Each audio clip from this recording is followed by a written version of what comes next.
Hello friends, welcome back to my channel Naveen Tamta M excel VBA. अगर आप पहली बार मेरे चैनल में विजिट कर रहे हैं तो आपसे बहुत बहुत रिक्वेस्ट है कि चैनल को सब्सक्राइब कीजिएगा और साथ ही बेल आइकन को भी प्रेस कर दीजिएगा ताकि मेरे नए वीडियोस के नोटिफिकेशन टाइमली आपके पास पहुंचते रहें। वीडियो पसंद आती है तो इसको लाइक एंड शेयर करना मत भूलिएगा। तो आज का जो हमारा टॉपिक है, इस टॉपिक में हम लोग सीखेंगे कि किसी कंडीशन के बेसिस पर स्पेसिफिक रोज को वीबीए के थ्रू किस तरीके से डिलीट कराया जा सकता है अगर आपके पास एक ह्यूज अमाउंट ऑफ डेटा हो। तो देखिए, जैसे एक मेरी यहाँ पर डेटा नाम की शीट है और एक ये डेटा वन करके मैंने शीट बनाई है जिसमें सेम डेटा है, लेकिन ये मैं कंपैरिजन के तौर पे मैंने यहाँ पर रखा हुआ है। अभी मैं आपको बताता हूँ कि इसमें किस तरीके से काम होगा। तो जैसा कि आप देख पा रहे होंगे कि ये मेरे कुछ हेडर्स हैं: desktop, mobile, laptop, date time, then user country and status. अगर हम यहाँ पर आके चेक करते हैं कि कितनी कैटेगरीज हैं, तो देखिए active user, inactive user, new user and not in use user. मुझे इनमें से इनएक्टिव और नॉट इन यूज वालों को हटाना है, लेकिन अगर मैं इस डेटा का टोटल काउंट देखूं तो ये 1,82,093 का काउंट है गाइस। और अगर स्पेसिफिक जो मेरे यूजर्स हैं जिनको मुझे हटाना है, इनएक्टिव और नॉट इन यूज वाले, तो इनका काउंट है 23,302। तो ये 23,302 अगर वैल्यूज को मैं हटा देता हूँ तो जो मेरे पास टोटल वैल्यूज बचेंगी वो वैल्यूज कितनी बचनी चाहिए गाइस। देखिए, इसको और इसको अगर मैं फिल्टर आउट कर देता हूँ तो मेरे पास जो टोटल वैल्यूज बचनी चाहिए वो बचनी चाहिए 1,58,791। तो ये चीज मैं यहाँ पर इम्प्लीमेंट कराऊंगा और देखते हैं कि कोड रन होने के पास क्या मेरे पास इतनी ही वैल्यूज बचती हैं। तो आइए हम अपना कोड लिखना स्टार्ट करते हैं। कोड लिखने के लिए गाइस आप इस डेवलपर टैब में जाइए और विजुअल बेसिक के अंदर चले जाइए। विजुअल बेसिक में जाने के बाद आपने यहाँ से मॉड्यूल इंसर्ट करना है और यहाँ पर आप अपने सब रूटीन का नाम लिखना स्टार्ट कर सकते हैं। जैसे मैंने सब रूटीन का नाम लिखा है सब डिलीट रोज, क्योंकि जैसा कि अभी आपने देखा होगा कि डेटा का काउंट ही मेरा 1,82,000 है। तो इन वैल्यूज को डिलीट कराने के लिए मुझे लूपिंग की आवश्यकता पड़ेगी। तो मैंने यहाँ पर एक वेरिएबल डिफाइन किया है, डिम आई एस लॉन्ग। ये मैं लॉन्ग इसलिए ले रहा हूँ गाइस क्योंकि हमारा डेटा 30,000 से ज्यादा है। मतलब वैसे तो 32,767 समथिंग कुछ वैल्यूज होती हैं। अगर हम उससे ऊपर, अगर ये कम की वैल्यू तो आप इसको इंटीजर लीजिए, लेकिन अगर आपकी वैल्यूज जो हैं वो 33,000 मतलब 33 क्या 32,767 वैल्यूज से ऊपर जाती हैं तो ये आपको ओवरफ्लो का एरर थ्रो करता है। तो उस एरर को इग्नोर करने के लिए ये लॉन्ग हम डेटा टाइप ले लेते हैं अपने वेरिएबल का। देन मैंने बोला WS एज वर्कशीट। सबसे पहले हम अपनी इस शीट को डिफाइन करा लेते हैं, वेरिएबल के अंदर स्टोर करा लेते हैं। तो मैंने बोला WSD इक्वल टू शीट्स, और जो भी शीट पे आपने काम कराना हो उसको आप इस पैरेंथेसिस के अंदर रख देंगे। ये कराने के बाद आप इसी शीट को सिलेक्ट करा लीजिए सबसे पहले, क्योंकि हो सकता है कि कोई और दूसरी शीट अगर आपकी एक्टिवेट हो तो सबसे पहले इसी शीट में आएगा एवरी टाइम और यहीं पर ही आपका काम करके देगा। अब गाइस हम सबसे पहले एक काम और करेंगे, एक लास्ट रो डिफाइन करेंगे ताकि हमारा जो लूप है वो उस लास्ट रो तक की वर्क करे। तो लास्ट रो कैसे डिफाइन होगी, मैंने बोल दिया last equal to worksheet function और काउंट ए। ये काउंट ए वाला जो फंक्शन है मैं चाहता हूं कि इसी के अंदर ही इस चीज को ले। ये तो मैंने बोल दिया WSD, इसके अंदर आप लिखेंगे रेंज। रेंज के अंदर आप ये पूरा ए कॉलम ले लेंगे। अभी तक की मेरी जितनी भी वीडियोस हैं गाइस उसके अंदर मैंने आपको लास्ट रो का एक दूसरा मेथड बताया था। ये मेथड भी सेम ही काम करके देता है।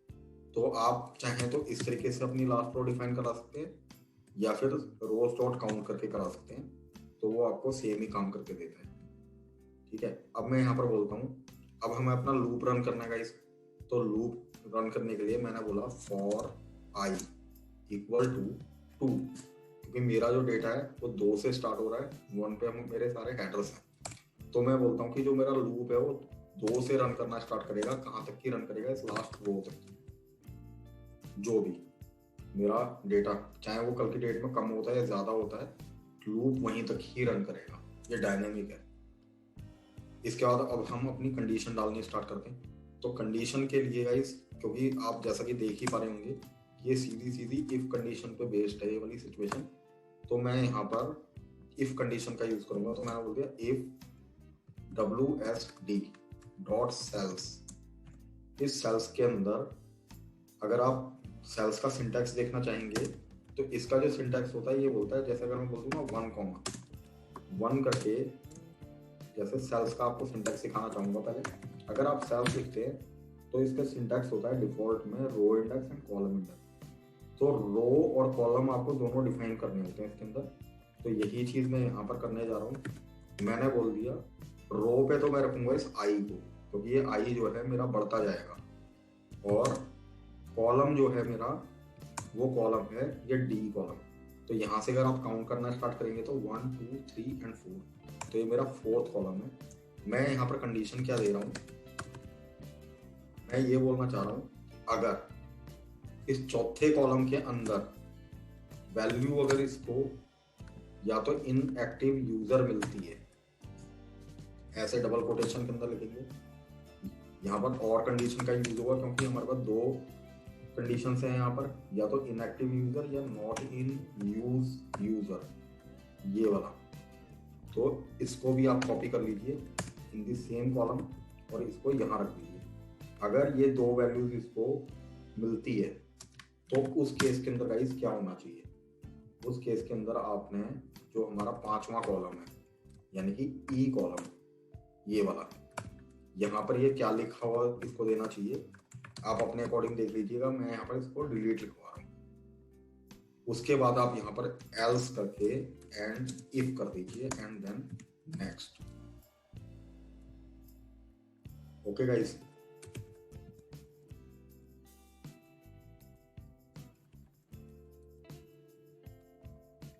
तो इस तरीके से आपका कोड काम करना स्टार्ट करेगा। लेकिन यहाँ तक की जो हमारा कोड है वो अभी तक तो हमें ये बताएगा कि यहाँ पर कितनी वैल्यूज ऐसी हैं जो डिलीट होनी चाहिए। ठीक है, अच्छा एक काम और कर लेते हैं। मैंने बोल दिया कि ये जितनी भी वैल्यूज हैं डिलीट भी हों, मतलब उनमें डिलीट भी लिखा हुआ है, और इनका जो इंटीरियर कलर इंडेक्स है, इंटीरियर डॉट कलर इंडेक्स, ये होना चाहिए 3 का मतलब गाइस रेड होता है। तो जहां जहां पर भी इसको डिलीट नजर आएगा ये एक एक करके वहां पर रेड करना स्टार्ट करेगा। तो लेट मी में जस्ट चेक, एक बार इस चीज को चेक कर लेते हैं कि क्या जो कोड मैंने लिखा है क्या ये इसी तरीके से काम कर रहा है। तो 1 बाय 1 चेक करने के लिए गाइस हम लोगों को F8 की का यूज करना होता है। तो देखते हैं, लेट मी जस्ट चेक। अब F8 की को यूज कीजिए और देखिए object does not support this property and method WS। तो यहाँ पर मैं सेट कीवर्ड का यूज करना भूल गया था गाइस। जब भी आप किसी शीट को डिफाइन करेंगे तो वहां पर आपको ये सेट कीवर्ड का यूज करना ही करना है, नहीं तो आपको ये जो एरर मुझे आया था यही एरर आपको मिलेगा। तो इसलिए सेट कीवर्ड को, कोई भी शीट को अगर आपको यहाँ से डिफाइन कराना हो तो सेट कीवर्ड का यूज कीजिएगा। देखिए ठीक है, इसने इसको डिलीट बोला, रेड कर दिया। तो ये इस तरीके से आपका कोड काम करेगा। तो जहां जहां पर गाइस इसको वो वाली जो वैल्यूज हैं मिलेंगी तो ये उस चीज को डिलीट बोलता हुआ जाएगा अपने कोड। मैं अपने इस कोड को कर रहा हूँ रीसेट, और यहाँ से अभी ये जो वैल्यूज हैं सारी की सारी डिलीट कर रहा हूँ, क्योंकि अभी तक तो ये हमारा कोड क्या कर रहा है, यहाँ पर सिर्फ हमें वैल्यूज ही दे रहा है कि कितनी वैल्यूज ऐसी हैं जो डिलीट होनी चाहिए। अब इनको डिलीट कैसे कराना है वो कोड ज्यादा मायने रखता है। तो इसके लिए गाइस आप लोगों ने क्या करना है, ध्यान दीजिएगा। आपने लिखना है WSD। एक मैं डायनेमिक रेंज क्रिएट करने जा रहा हूं, मैंने बोला रेंज, और इस रेंज के अंदर आपने लिखना है सेल्स। सेल्स में आपका डेटा कहां से स्टार्ट होगा? दूसरे नंबर से। तो आप यहाँ पर लिखेंगे 2, कॉलम कौन सा रहेगा आपका? ये 5वां कॉलम। ई कॉलम यानी कि 5। देन फिर से लिखिए सेल्स। अब फिर से रो इंडेक्स बोल रहा है, देखो स्टार्ट तो 2 से हुआ, कॉलम आपका 5 ही है, लेकिन इसको जाना कहाँ तक की, एंड तक की। तो इस एंड के अंदर गाइस आपने ये लास्ट रो को रखना है, लास्ट रो, और कॉलम आपका सेम रहेगा 5। ये करने के बाद आप यहाँ पर लिखिए स्पेशल सेल्स, और इसके अंदर लिखिए एक्सेल सेल टाइप कॉन्स्टेंट्स। ये करके आगे लिख दीजिए entire row dot delete. That's it guys.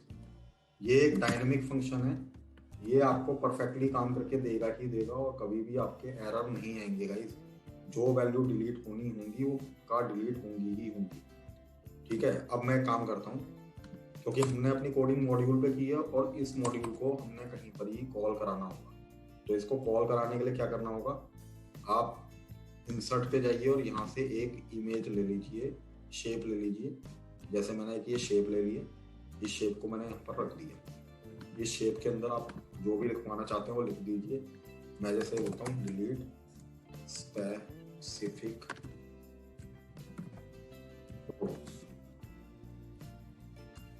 Centre, align कर लीजिए इसको।